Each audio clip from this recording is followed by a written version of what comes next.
Shabbat Shalom, queridos irmãos. Queridos, porção especial, paraxá especial de Pêssach.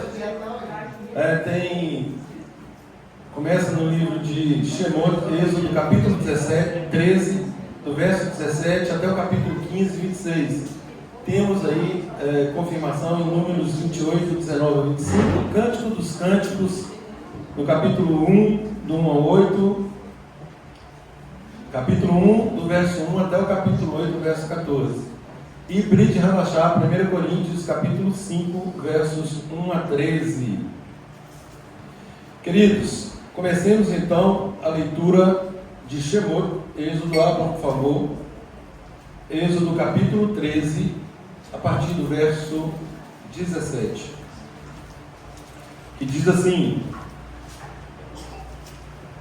Tendo Faraó deixado ir o povo, Deus não levou pelo caminho da terra dos filisteus, posto que mais perto, pois disse: para que porventura o povo não se arrependa, vendo a guerra, e volte ao Egito. Porém, Deus fez o povo rodear pelo caminho do deserto, perto do Mar Vermelho, e Ansuf. Nós já explicamos isso aqui. Mar Vermelho não é a melhor tradução, né? Ansuf, Mar de Juncos, e por conta de uma letrinha do inglês, que seria Red Sea, ficou Red Sea, Mar Vermelho, mas não tem nada a ver com vermelho. E arregimentados subiram os filhos de Israel do Egito. Também levou Moisés consigo os ossos de Yosef, pois havia este feito os filhos de Israel jurarem solenemente, dizendo: certamente Deus vos visitará. Daqui, pois, levai convosco os meus ossos. Tendo, pois, partido de Sucot, acamparam-se em Etã, à entrada do deserto. Adonai ia diante deles durante o dia numa coluna de nuvem, para os guiar pelo caminho, durante a noite numa coluna de fogo, para os alumiar, a fim de que caminhassem de dia e de noite. Nunca se apartou do povo a coluna de nuvem durante o dia, nem a coluna de fogo durante a noite. Queridos, hoje é o 7º dia, né? 7º dia a partir de Pêssach, Santa Convocação, conforme eu disse, coincidindo com a Santa Convocação do Shabat, ou seja, dupla Santa Convocação. E eu gostaria de, acerca aí da porção de hoje, eu queria dar uma palavra de ânimo para os irmãos, no sentido de prosseguirmos, de vermos aquilo que o Eterno fez ao nosso povo. O que aconteceu no 7º dia? O 7º dia foi a ocorrência da travessia do nosso povo nesse mar de juncos, onde ocorreu o milagre da abertura do mar. E isso é óbvio que tem uma conotação espiritual, no sentido de que não há obstáculos oponíveis ao Todo-Poderoso. Independentemente do que estejamos vivendo ou passando, não há nenhum obstáculo que seja demais para o nosso Elohim.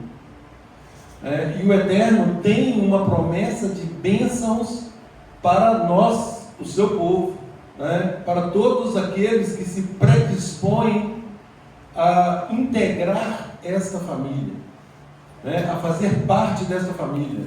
Não conecta não, esse não. Obrigado. É porque o outro telefone, tá bom? O sistema de som dele é diferente. Então, para todos aqueles que se predispõem a andar conforme as instruções do Eterno, o Eterno está pronto a nos ouvir, a nos dar livramento. E essa porção, ela é cheia de exemplos práticos, que é exatamente o que nós buscamos, quando nós falamos que tudo quanto outrora foi escrito, para o nosso ensino foi escrito, a fim de que pela paciência e pela consolação das Escrituras, nós possamos ter esperança. E o texto-chave que corrobora com este, que sem dúvida alguma é uma mola propulsora para nós, foi o que eu mencionei há pouco, em uma oração, Abacuque 2, verso 4 e 5. O justo viverá por sua fidelidade. Fidelidade. Mais uma vez, o caminho que se nos apresenta como um caminho glorioso, um caminho de vitórias, é o caminho da nossa fidelidade para com o Eterno.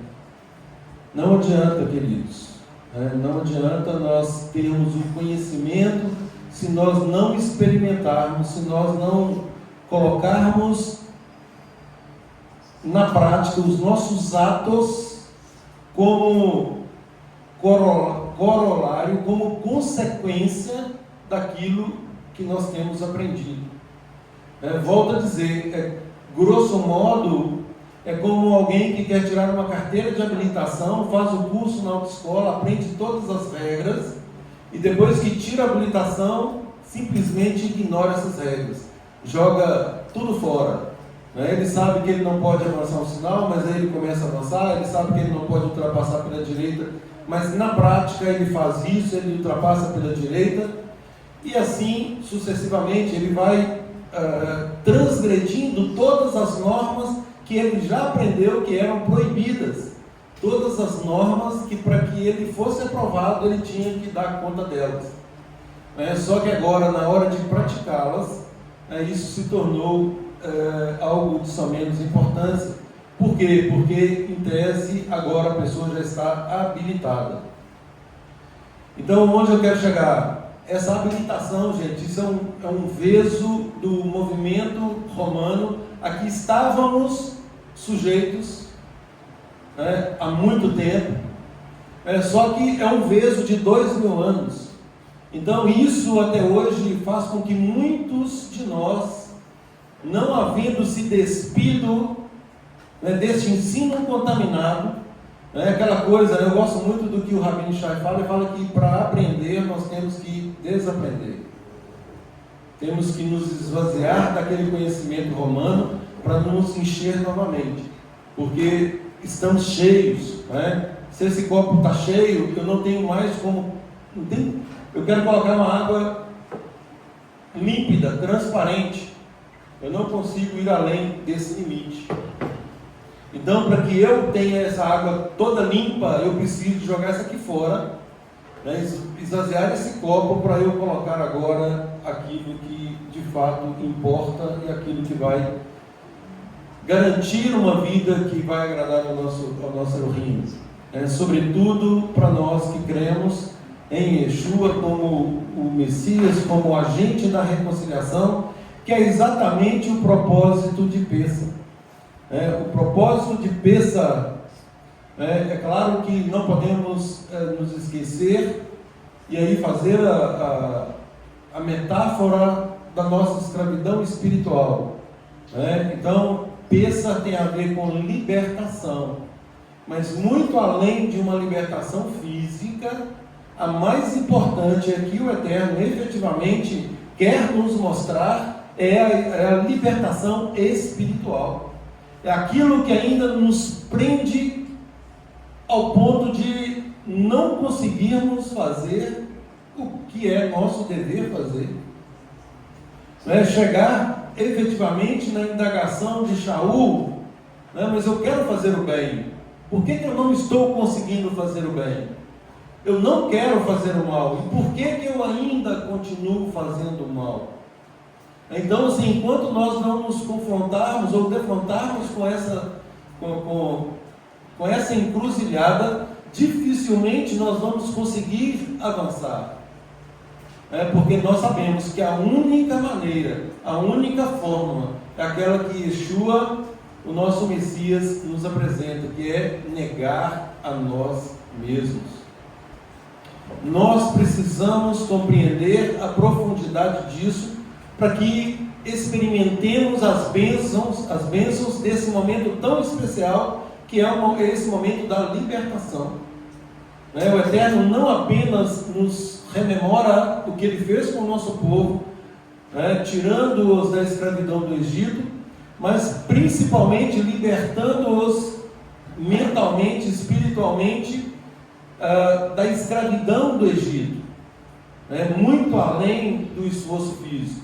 E para nós que não conhecemos essa escravidão física, mas temos a concepção total da escravidão espiritual, né, que é muito mais importante. Falávamos agora há pouco sobre doutrinação. Quer maior escravidão do que doutrinação? Sermos doutrinados em algo que contraria os princípios da palavra. E Roma fez isso com muito êxito. Ela apresentou um reino onde as normas são relativas, onde aquele que deveria ficar exaltado por conta da sua obediência absoluta aos mandamentos do Eterno é colocado como alguém que relativizou essas ordenanças. Então, e aí fala, não, Yeshua já cumpriu tudo por nós, nós não precisamos fazer mais nada. Como assim? Como assim, uma vez que nós vivemos um reino, e um reino, ele é dotado principalmente de normas. Sem normas não há reino. Então tem que haver aí uma norma de conduta que nos guia nesse reino. E é óbvio que essas normas partem principalmente da Torá. Yeshua disse que não veio revogar a Torá, mas tornar a Torá plena. Queridos, deleitem-se na Torá plena de Yeshua. Leiam a Brit Hadashah, o Novo Testamento. Quando nós compreendemos que o que está no Novo Testamento, na Brit Hadashah, na renovação da aliança, quando nós olhamos para essas escritas com o olhar judaico, compreendendo que se trata de uma continuação, nós percebemos a riqueza de ensinamento e aquele preenchimento de vácuo que muitas vezes nós ficávamos com ele. Mas como que eu vou cumprir isso? Como fazer? Porque muitas vezes nós queremos isso, né? Como eu devo agir? Como fazer? A Brit Hadashah é claríssima e riquíssima em nos ensinar como fazer. Aquilo que eu mencionei há pouco, né? A Brit Hadashah evidencia principalmente o conceito de assembleia, de ajuntamento, de congregação, de corpo, onde o Eterno também é muito claro ao declarar que Yeshua, uma vez que ele conseguiu cumprir a contento a missão para a qual ele foi enviado, ele se torna agora o líder desse corpo, a cabeça desse corpo, e nos determina a obedecermos, a andarmos de acordo com essa cabeça. Então nós seguimos alguém que efetivamente tem toda a autoridade para nos ensinar. Alguém que sabe cumprir exatamente o que o Pai deseja, que conhece a intenção desse legislador ao ponto de nos dar a fórmula. E aí ele acrescenta, que nós devemos segui-lo, que nós devemos imitar os seus passos. E quando nós não agimos desta forma, nós corremos um sério risco de cairmos no legalismo. Então, conquanto as normas sejam de extrema relevância, as normas não podem ser um fim em si mesmas. Nós precisamos aí de um equilíbrio, sobretudo um equilíbrio prático, porque senão nós caímos no legalismo. Nós começamos a achar que é mérito nosso,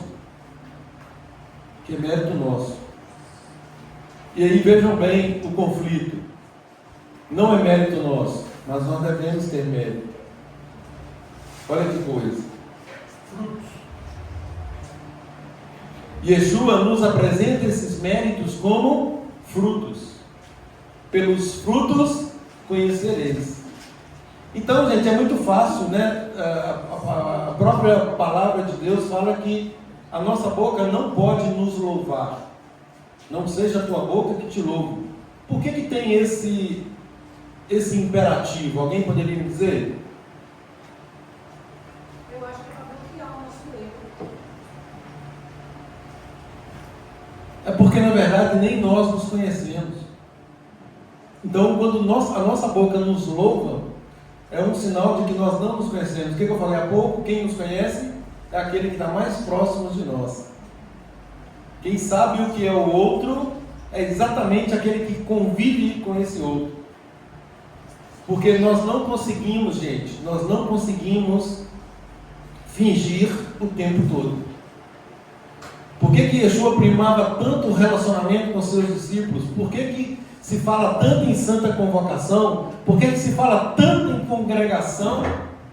Né? Apesar desses termos terem sido relativizados e colocados de lado, né, por meio de sinônimos, né? Já falei, o termo congregação, santa convocação, ajuntamento, assembleia, principalmente assembleias solenes, ocorrem mais de 400 vezes em toda a Escritura. Agora, para uma coisa acontecer 400 vezes, eu tenho que entender que isso tem um certo grau de relevância para o Eterno. E a forma pela qual o Eterno encontrou de nos fazer plenos diante dele. Quando nós nos reunimos e louvamos ao Eterno, é óbvio que nesse ato de louvor, nós é que somos os mais beneficiados com isso. Por quê? Porque nós nos aproximamos um pouco mais dele.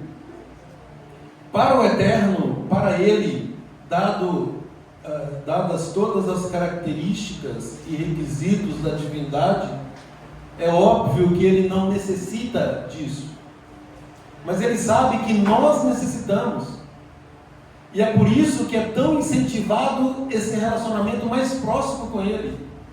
É para agradá-lo mais? Não, é para que nós sejamos moldados e nós tenhamos mais intimidade com ele, de modo que os traços de caráter do Eterno sejam impressos em nós. Por meio de qual instrumento? Por meio das instruções que ele já nos deixou. Então, quanto mais nós nos aproximamos, mais nós vamos nos fazendo parecidos com ele. Porque à medida que vamos conhecendo, nós vamos fazendo orações, nós vamos dando ações de graças, nós vamos glorificando, louvando o nome dele, e por consequência, nesse relacionamento, nós vamos crescendo e nos assemelhando cada vez mais com ele, pessoal. Não é uma justificativa não, claro, né? Mas eu vou te falar assim, que às vezes, pelo meu ponto de vista hoje, né? Como eu posso observar hoje, quando a gente sai da igreja e conhece esse lado das escrituras, você percebe um grau de liberdade que você não tinha antes. E aí você começa a perceber que você estava preso, que você realmente era escravo das situações, dos desejos, da vontade de todos. Então, eu vou falar, não é uma justificativa, não, tá? Mas assim, talvez essa sensação faça com que muitos não queiram congregar. Pode ser, não é o meu caso, eu gosto de congregar, mas pode ser que isso esteja acontecendo. E aí a pessoa vê isso numa liberdade tão grande, que ela não vê a necessidade mais. Mas pelo grau de escravidão que ela tinha antes. Pode ser, né? Pode ser. Pode ser. Mas tem que falar mesmo, porque aí chama, né? Alguns outros. No capítulo 14, verso 15 de Shemot, de Êxodo, o Eterno diz aos filhos de Israel que marchem, avante, avancem.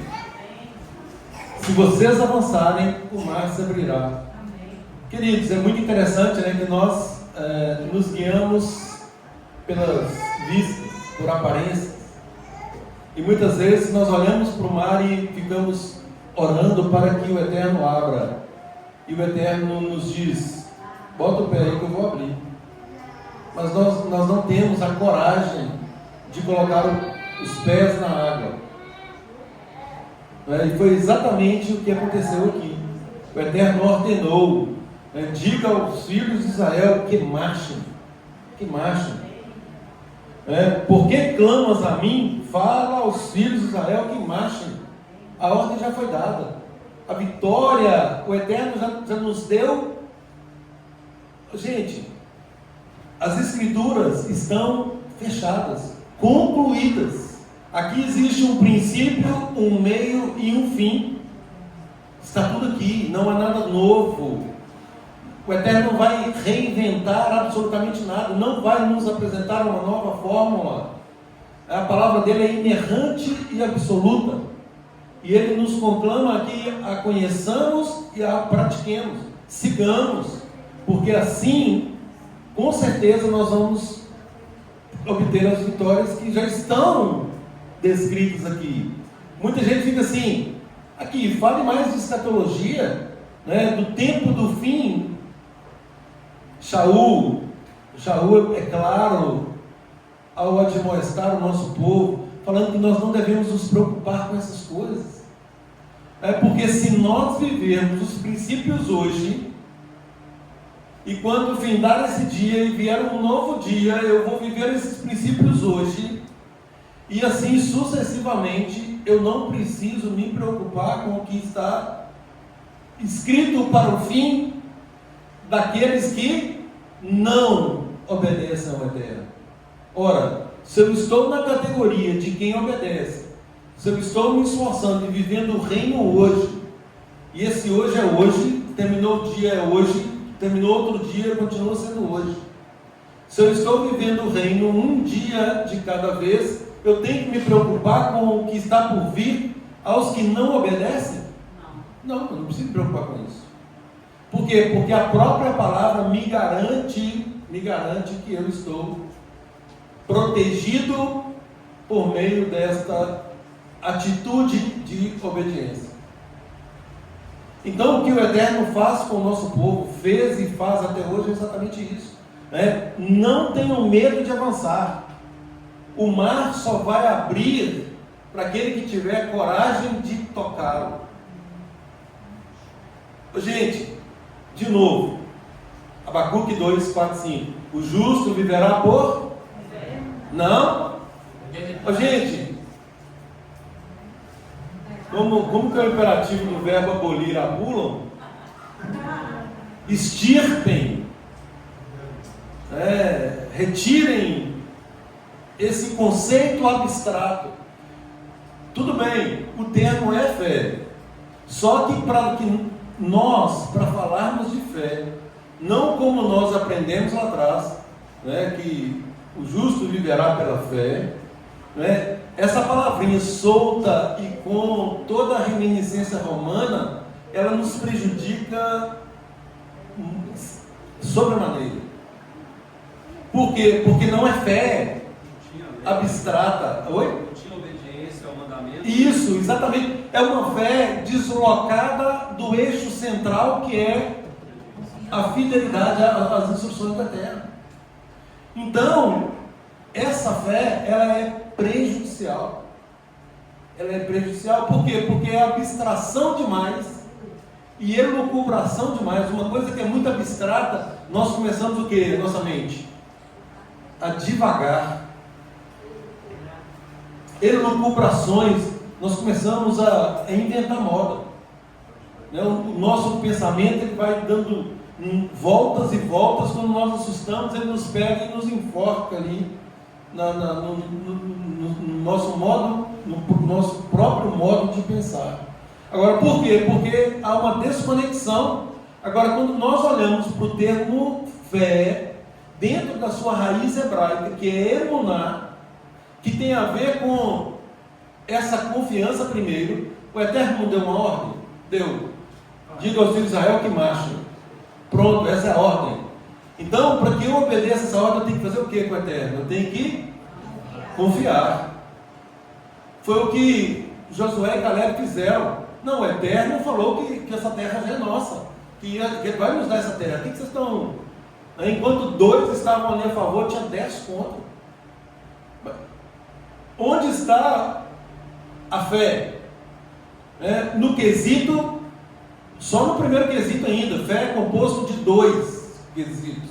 No primeiro, confiança já foi abalado, acabou, não tem como mais o segundo dar certo.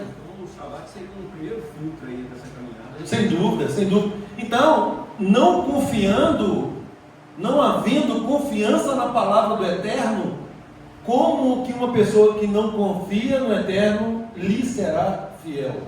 É impossível. A fidelidade tem a ver com confiança. Então o Eterno determinou que marchem, nós vamos confiar. Então agora nós botamos o pé na água. E ao colocarmos o pé na água, o Eterno já disse que vai abrir, não falou? Pronto.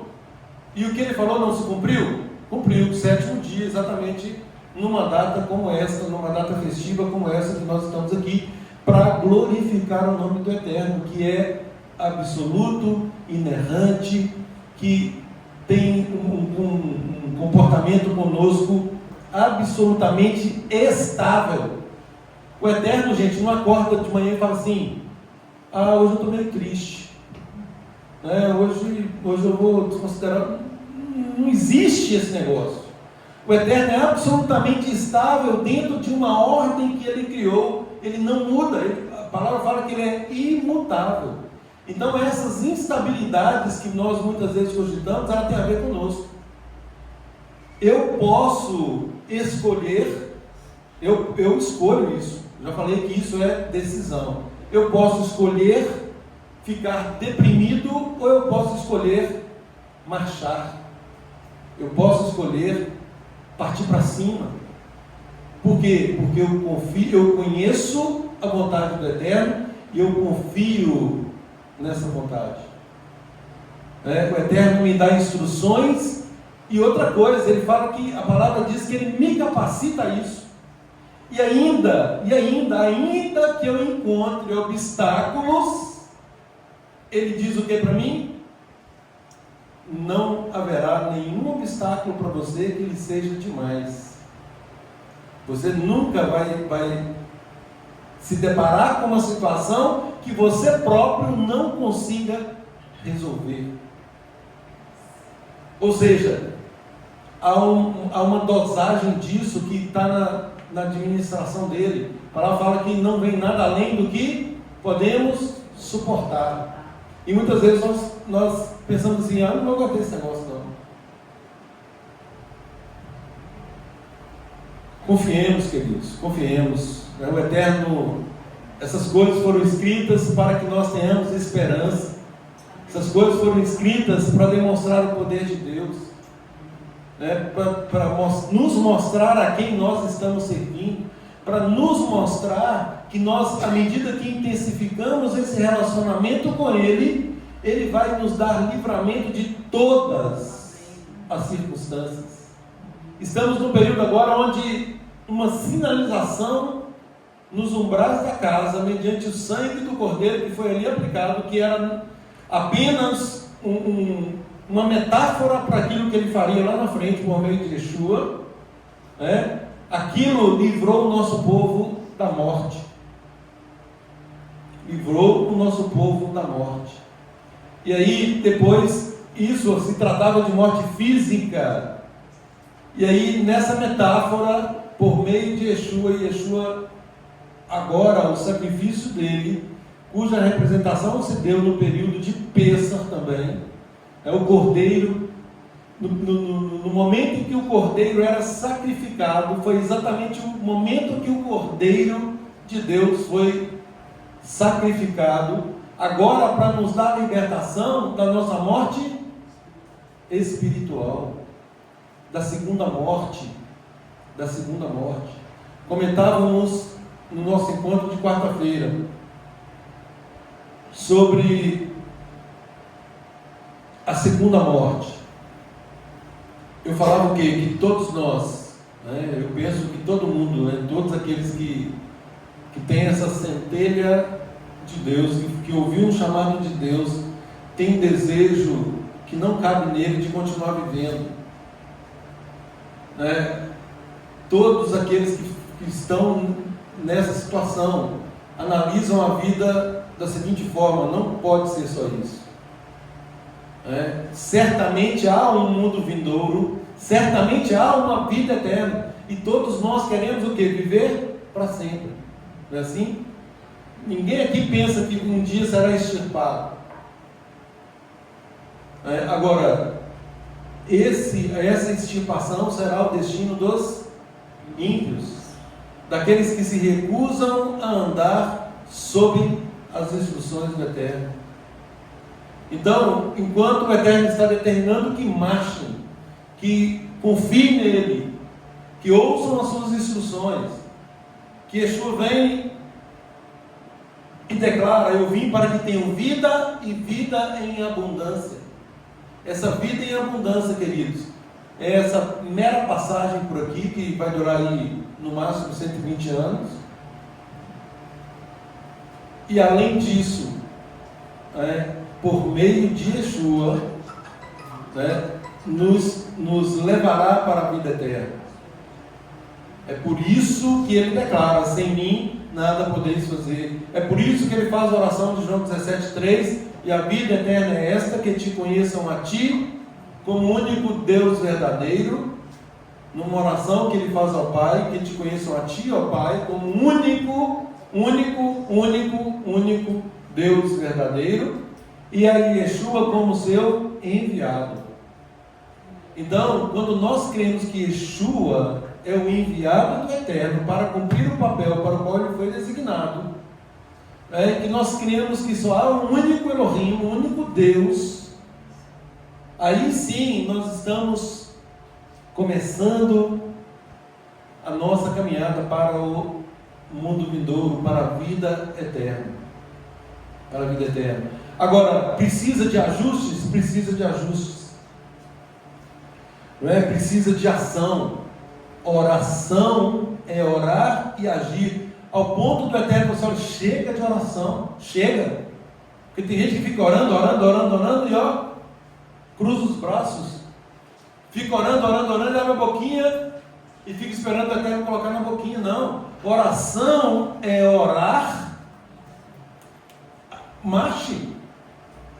Parem de clamar a mim, marchem. Não estou dizendo que não devemos clamar, tá, gente? Não confundam. Não confundam a ordem. Precisamos clamar, precisamos orar, sim. Só que aquilo que nos compete, não sejamos negligentes. Tem uma parte que é nossa, e nessa parte o Eterno não fará por nós. Não fará por nós. É aquilo que aconteceu lá com Yeshua, quando Yeshua ora ao Pai. É bom lembrar disso, porque todo mundo fala do episódio sem mencionar as circunstâncias. E Yeshua ora ao Pai: Pai, eu sei que o Senhor sempre me ouve, o Senhor sempre responde as minhas orações. E ali ele intercede pela vida de Lázaro.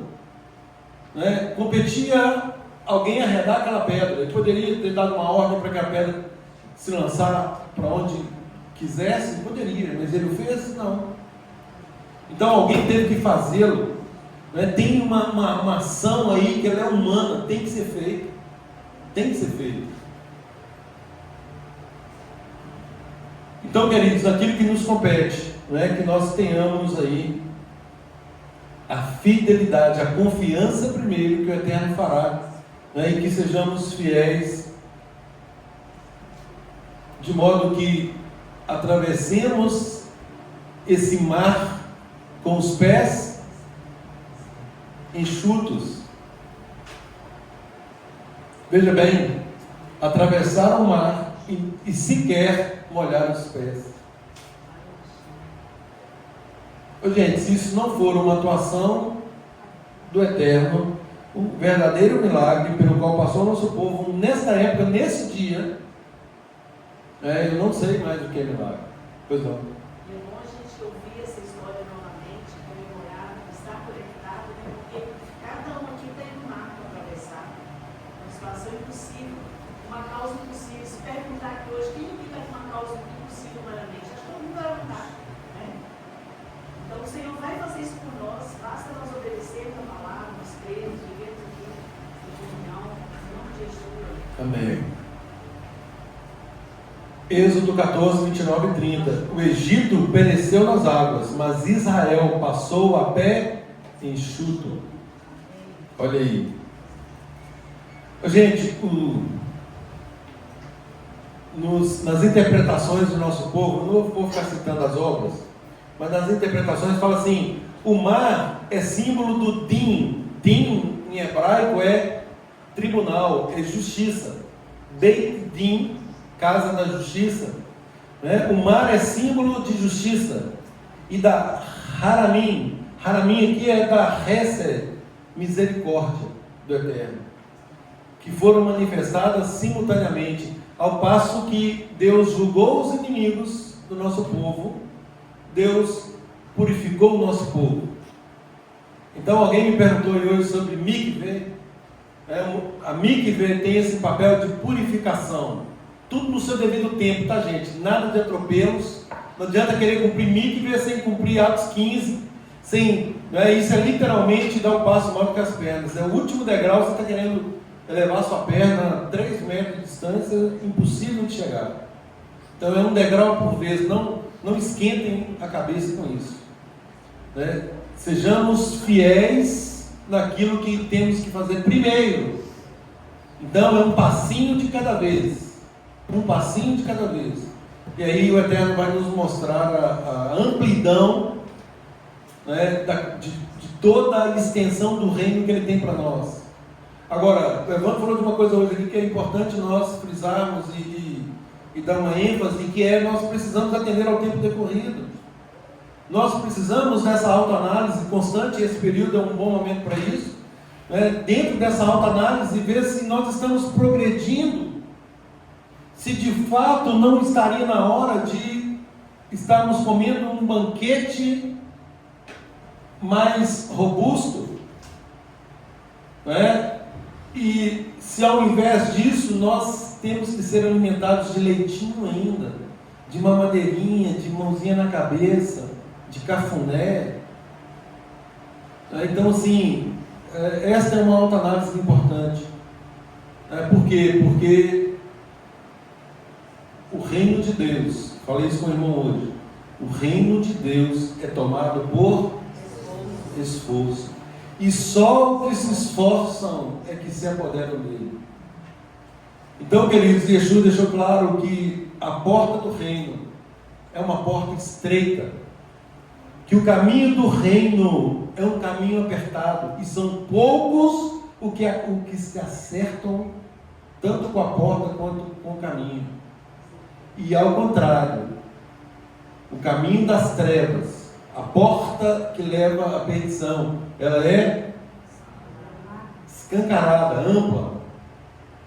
O caminho extremamente largo, e são muitos os que então estão entrando por ela, por essa porta, ou por eles, né? Pela porta e pelo caminho. No terceiro caminho. Hã? No terceiro caminho agora. Estão criando aí uma via alternativa, né? Então, queridos, nós somos da luz. Nós somos da luz. E para nós que somos da luz, o Eterno nos diz o quê? O caminho do justo é como a luz da aurora, vai brilhando, brilhando, brilhando, mais e mais, até ser dia perfeito. Então essa é a nossa caminhada. Veja bem, se você tem uma trajetória onde vai ser luz, luz, luz, luz e um horizonte perfeito, isso é maravilhoso. Gente, quem já dirigiu de madrugada aí, orando para que o dia amanhecesse logo? Nada melhor que a luz do dia, não é assim? Por melhor que seja o farol do nosso carro, por melhor que sejam os nossos faróis, quando nós estamos numa escuridão, nós ficamos torcendo para que a luz natural, a luz de Deus, venha logo para nos livrar de eventuais acidentes ou incidentes. Isso já aconteceu várias vezes. Vou sair daqui agora, quando chegar lá para Nova Era, vou levar de ir para Belo Horizonte aí, já vai ser dia. Então que beleza quando vem o dia. Esse é o caminho do justo, vai brilhando mais e mais até ser dia perfeito. Romanos 8,31 diz o que? Para o nosso conforto. Se nós servimos a Deus, se Deus está conosco, ou se Deus é por nós, quem? Quem? Diz o Rafael que é quase todo mundo. Coitado.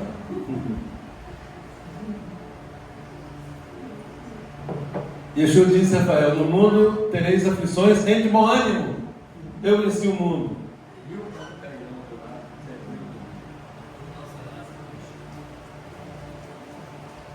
Agora é interessante esse aspecto, porque se nós não estamos sendo incomodados, gente, tem uma coisa errada.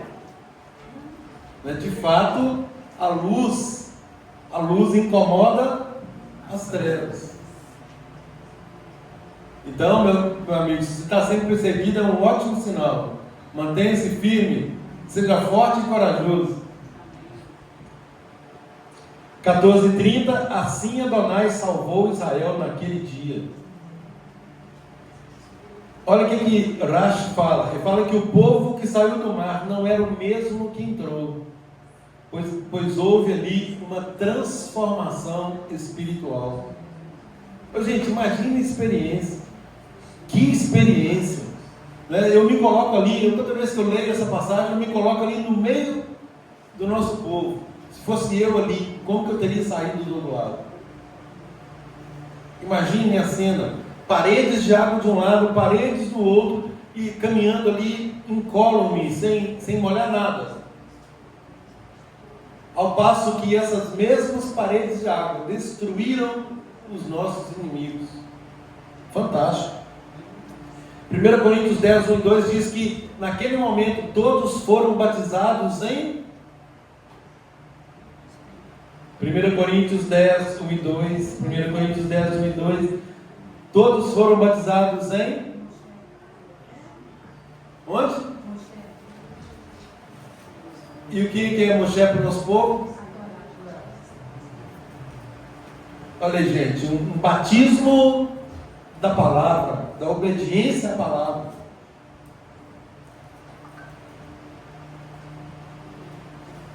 Então está registrado em 1 Coríntios, leia por favor aí quem conseguiu encontrar, 1 Coríntios 10, 1 e 2.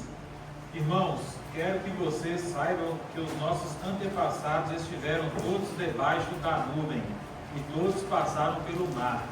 Todos foram batizados em Moisés, por meio da nuvem e do mar. Todos comeram o mesmo alimento espiritual. Todos beberam a mesma bebida espiritual. Prossiga. Pois bebiam da rocha espiritual que os seguia, e essa rocha representava o Mashiach. Contudo, Deus não se agradou da maioria deles, pois foram mortos no deserto. Gente, veja bem, um povo que teve essa experiência com o Eterno.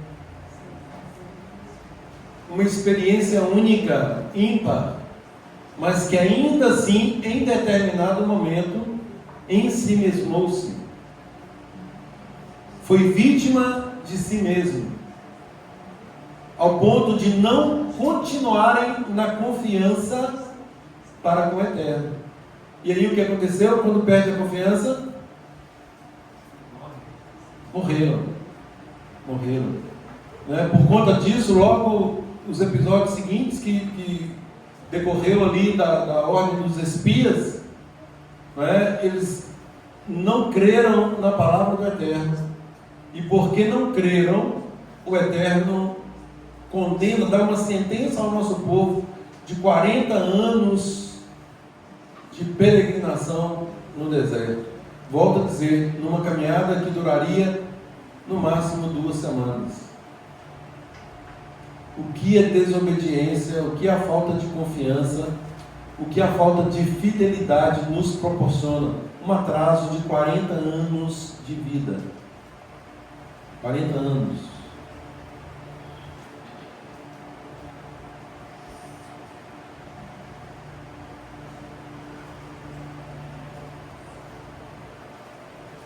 Deus fez o nosso povo atravessar o mar para matar o escravo que estava neles e fazer nascer o filho livre. Ou seja, mostrou ao nosso povo a novidade de vida. E isso, gente, isso é também, conquanto fosse uma realidade ali presente, é uma metáfora para o mundo presente em relação ao Messias Yeshua. Yeshua nos apresenta agora uma condição, uma nova condição para o mundo vindouro, que é o novo nascimento. Vai ter que nascer de novo. Se o nosso povo tivesse mantido a mesma confiança e fidelidade, eles não teriam ficado 40 anos zigue-zagueando. Se o nosso povo tivesse mantido a confiança e fidelidade, ou seja, a emuná, não precisaria de Yeshua dizer para Nicodemos: necessário vos é nascer de novo. Não precisaria. Só que em si mesmados, cheios de si mesmo, nós cheios de nós mesmos, enquanto nós estivermos nessa disposição, nós precisamos nascer de novo. Porque nós, cheios de nós mesmos, aquilo que eu falei, é um copo onde não tem mais como acrescentar nada.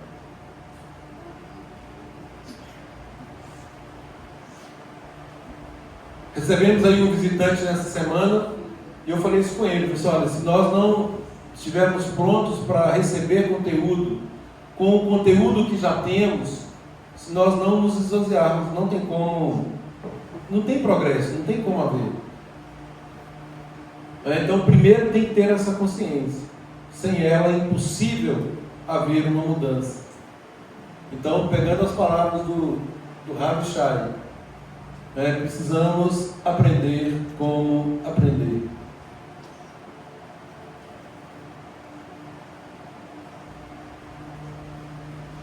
A travessia do mar aqui, queridos, não foi um fim em si mesmo, mas foi só o começo de uma caminhada rumo ao Sinai. Nosso povo atravessa agora para receber o que haveria de mais importante, que seria a Torá. Então, o nosso povo parte dali, no verso 15 e 22, rumo ao Sinai para receber a santa instrução do Eterno. E aí, queridos, partindo para o fim, para a conclusão da porção de hoje, dessa meditação de hoje, a redenção final será como a travessia do Yam Suf, só que muito maior. Jeremias capítulo 23, versos 7 e 8 diz assim: não se dirá mais Adonai que tirou Israel do Egito, mas os que os tirou das terras do norte.